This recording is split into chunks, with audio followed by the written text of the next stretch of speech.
안녕하세요. 닥쳐라 정치입니다. 일본 아베 총리의 경제보복 이후로 우리 경제에 아주 많은 도움이 되고 있다는 거 다 알고 계시죠? 그렇게 일본 극우들이 자랑하며 떠들어대던 일본 맥주.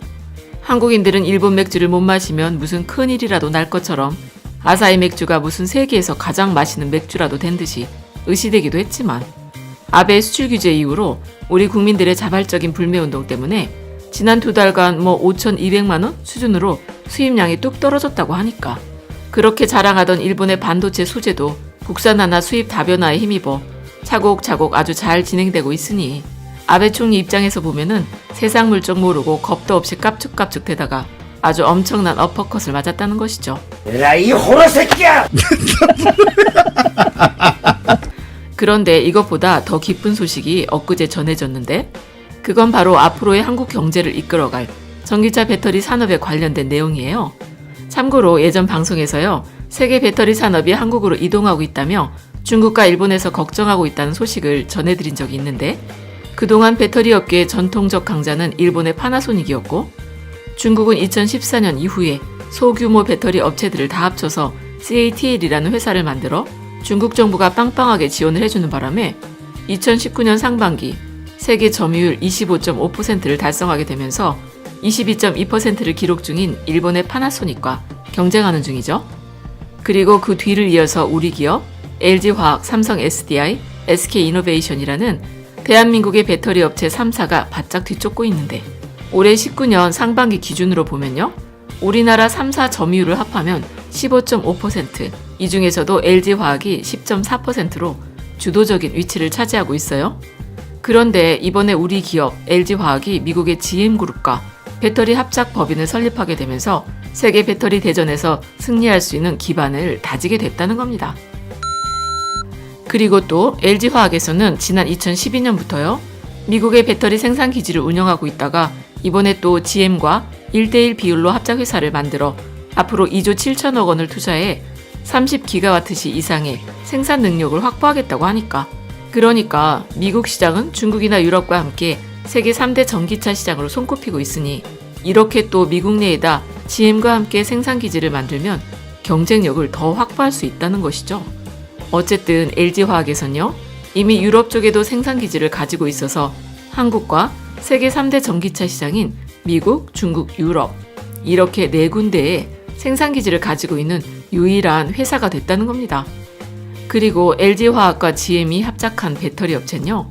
그동안 미국 내에서 생산기지를 줄이고 있던 GM이 대량 해고로 노사 갈등이 깊어지고 있다가 그 대안으로 LG화학과 합작해 배터리 생산기지를 세우고 싶다며 더 적극적으로 요청을 했다고 하니까 어떻게 하면 하나라도 더 성과를 올릴까 하고서 눈이 빨개져 있던 트럼프한테는 좋은 선물이 될 수 있다는 겁니다. 그리고 이 LG화학과 GM의 합작이 왜 중요하냐면 이미 테슬라에서도 자체 배터리 생산 공장을 세웠고 폭스바겐도 스웨덴의 노스볼트라는 배터리 업체랑 합작해 16기가와트 규모의 배터리 생산 공장을 설립하기도 했지만 그런데 이번에 GM까지 합류하게 되면서 그동안 전기차 완성업체가 배터리를 사다 쓰기만 하던 추세였다면 이제는 안정적인 공급을 위해서 자체 생산 라인을 갖게 됐다는 거예요. 물론 우리나라에서는 현대랑 LG화학이 협업을 꾸준히 추진 중에 있었죠. 폭스바겐은 아시다시피 전 세계 자동차 시장 1위 업체인데다 유럽 시장이 점점 친환경 정책이 강화되다 보니까 그래서 그런지 노스볼트와의 합작 회사에서 생산되는 양으론 전체 물량을 감당할 수가 없어서 중국 쪽에서 판매하는 전기차는 중국의 CATL에서 공급을 받지만 나머지 유럽이랑 기타 시장에서는 노스볼트 합작 회사 외에도 우리나라의 LG화학이랑 삼성 SDI, SK이노베이션에서도 배터리 공급을 받는다는 계획을 세웠다고 합니다. 그러니까 지금 전기차 시장이 정말 급속도로 성장하고 있는데 환경 규제는 어느 나라나 점점 더 심해지게 되니까 그 성장 속도는 우리가 생각하는 것보다 더 빠를 거라고 업계에서 예상하고 있으니 그런데 이 중요한 시점에 전통적인 배터리 강자이자 현재 세계 2위 점유율을 달리고 있는 파나소닉이라는 업체가 같은 나라 회사인 토요타한테 아주 거하게 뒤통수를 얻어맞기도 했었죠. 아시죠? 일본 업체들이 물건을 팔았다 안 팔았다 하면서 구매처를 길들이려고 하기도 하지만 물량을 줬다 뺏었다 하면서 자기 마음대로 공급처를 바꾸는 아주 못된 갑질을 하는 걸요.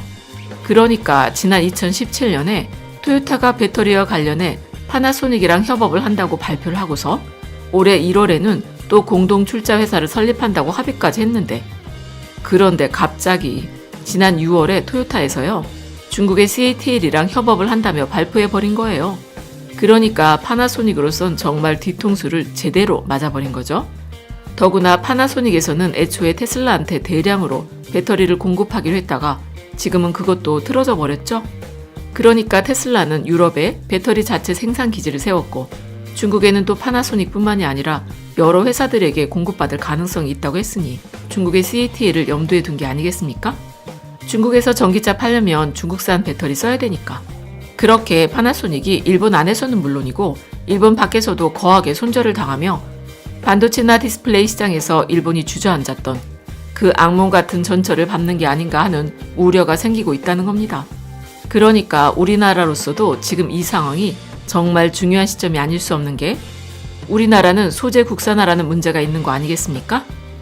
그래서 LG화학의 신학철 부회장은 전기차 배터리 사업을 선도하기 위해선 소재나 부품 그리고 장비, 이른바 소부장 기업과의 상생 협력이 중요하다고 강조하면서 국내 협력사들을 찾기도 했는데, LG화학의 배터리 사업 매출이 5년 후인 2024년이 되면요, 지금보다 3배 정도 높아진 약 30조 원이 되지 않을까 예측하고 있어요. 그러니까 이런 성장세라고 한다면 LG화학의 배터리 사업은 소재, 부품, 장비 분야의 금액도 매년 4조 원가량씩 증가할 전망이라는 겁니다. 그러니까 원래 단순히 시장 원리로만 생각을 해봐도 한 나라에서 소재랑 완성품을 모두 다 생산하는 건 합리적이지가 않은데, 상대 우위에 있는 걸 선택하면서 집중해가는 게 시장 논리에 맞으니 지금까지 우리나라 대기업들 입장에서 보면은 소재는 해외에서 조달하고 국내에서는 완성품을 생산해 왔던 것일 수도 있어요. 그게 굉장히 자연스러운 시장 원리니까. 하지만 이번에 일본 아베 총리가 갑자기 소재를 안 판다고 깽판을 치면서 나오니 시장 원리가 갑자기 이렇게 무너질 수 있다는 사례를 딱 보여준 거 아니겠습니까? 내라 이 등신 같은 놈아. 그러니까 우리나라 중소기업 입장에선요, 오히려 정말 좋은 기회가 됐다는 거잖아. 실제로 배터리 관련 소재는 일본에서 규제하지도 않았지만 도대체 언제 또 배터리 소재도 규제할까 싶어서 경각심이 생기며 배터리 소재 국산화도 착착 진행되고 있는 거거든요.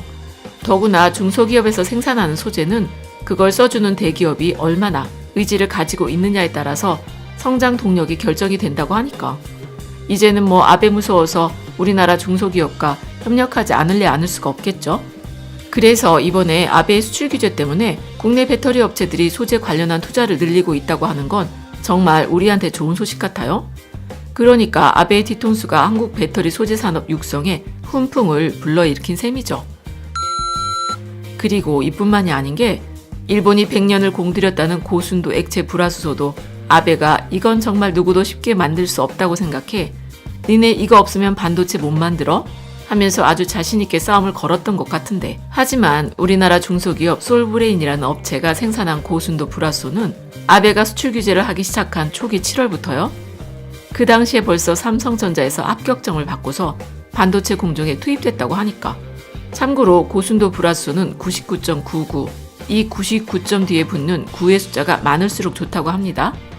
그런데 일본에선요, 12-9, 9가 12개 붙은 제품을 생산할 수 있고 적어도 10-9은 돼야 반도체 공정에 투입이 된다고 하니까 한국에는 그런 기술이 없다며 아베도 그렇고 일본 업체들까지도 자신했던 것이죠. 그런데 7월에 우리나라 중소기업 솔브레인이 생산한 제품이 삼성전자의 테스트를 통과했을 정도면 그 시점에 이미 적어도 10-9 제품은 생산할 능력을 갖추고 있었다는 것 아니겠습니까?